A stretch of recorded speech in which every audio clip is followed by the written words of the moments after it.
See, I knew I should have trusted the writer. I had fears that Manon was going to be just a dumb villain character, not very logical in the fact that she wants to kill Minnow, who was trained by Flare because Flare killed her mom. It didn't make sense to me. And this episode delivered. It was like where the writer said, here, I'm not that simple. There is some context behind her that should be dived into. And yes, that is around the fact of Manon's mom. It turns out, at least all signs point to Manon's mom being an otherworlder.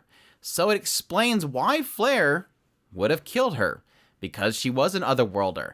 And it does create sort of a difficulty here, and, I mean, yes, it kind of makes sense. I mean, why wouldn't otherworlders be able to bear children in this world? And, in effect, what does that mean for Manon? What is Manon?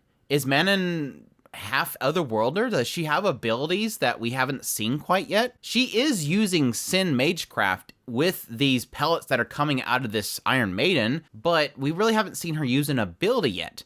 What was her mother's ability? And if her mother was very powerful, what was her mother's ability, and did it pass down to Manon? That's the big question mark at this point. And with that comes the question mark. Okay, the writer has established that Manon's writing isn't that simple. That Manon is, yes, upset about the loss of her mother, but what is she doing here? What exactly is her goal? When she speaks to Akari, she mentions the idea that she's envious of Akari. She knows Akari is another worlder because she knows about her mother. Her mother had the same color hair as her. But what was her purpose? But what she states to Akari is simply that she's envious because Akari has the ability to change things, which is very curious. Does that mean that Manon knows that Akari has the ability to change time? Or does she just know that Akari is an otherworlder and will have an ability that can change the world? And what exactly does Manon want? What is she seeking?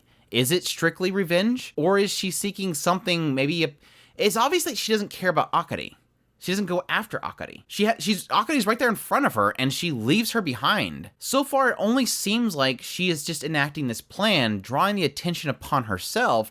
But what is beyond this? What exactly is her goal? What is she seeking? That's where I think hopefully, again, I'm going to trust the writer. Every time I doubt the writer proves me wrong. What is this whole thing for? Why is this circus important? She obviously doesn't seem like she's that upset that the guard's there. The order comes there, locks the place down, and she doesn't seem upset. Momo even finds her secret, and she's like, oh, he set up the explosion. Well, that's fine. So we'll see.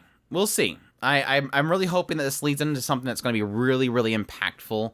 I know that I heard some theories, and I kind of agree that this girl that is with Manon, which obviously did not die to the explosion, despite the fact that Momo believed that she died, she was there to report to Manon that she set off the explosion. But this girl could be possibly linked to the otherworlder inside of the Pandemonium. And if she is, that would explain why she has some sort of connection to Sin Magecraft. But what seems to be really prevalent in this episode is both Manon and this girl, this otherworlder, in that they are sort of creating an anomaly. As we see from Akari's perspective, she comes to the ball, she's super excited, she's introducing herself, being super happy. At some point, she's a little bummed out that Minnow ran off without her. And then the explosion happens because Minnow and the princess are fighting. And Akari switches back. It triggers that she switches back to her old memories, and she's suddenly very concerned about what's going on currently. She mentions she has this increasing feeling of uneasiness ever since the whole situation with her being sent off the Pandemonium. She said,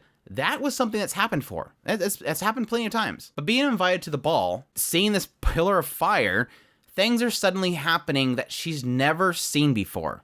So it's the one time things are going in a different direction. Now, from my perspective, I immediately say that's a good thing, right? My whole argument has been if you go down the same route, you're going to end up with the same conclusion every single time. So having this go in such an odd direction is a good thing.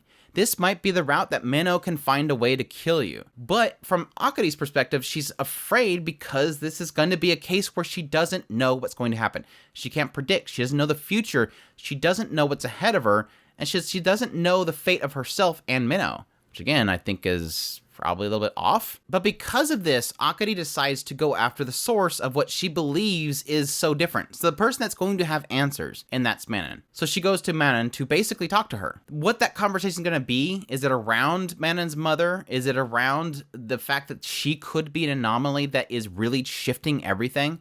Is Manon going to be the crux of what is causing this huge shift in direction?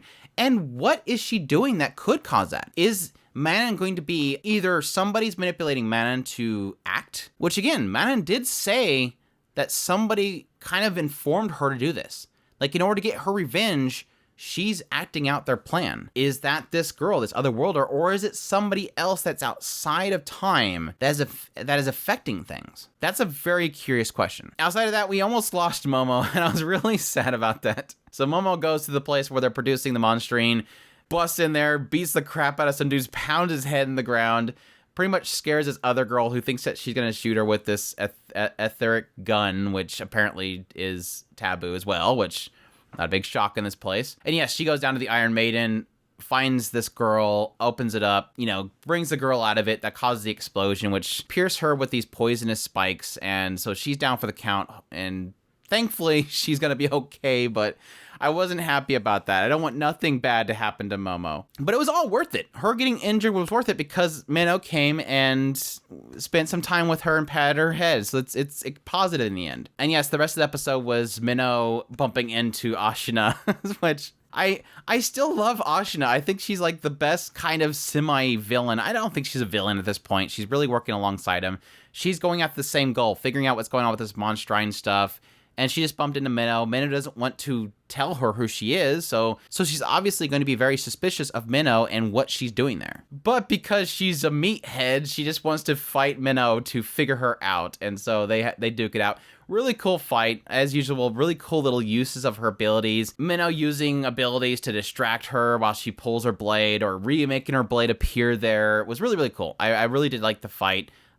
Really did kind of show Ashina that this might be the person that Momo is so obsessed with. And yeah, sure enough, she's excited to talk about Momo later so that she could tease her about meeting her senpai. So that was great. Yeah, overall, fantastic episode. And like I said, really did reassure me of... after having a lot of doubts of the writer. I always have these doubts of the writer, and the writer just pulls something off, and...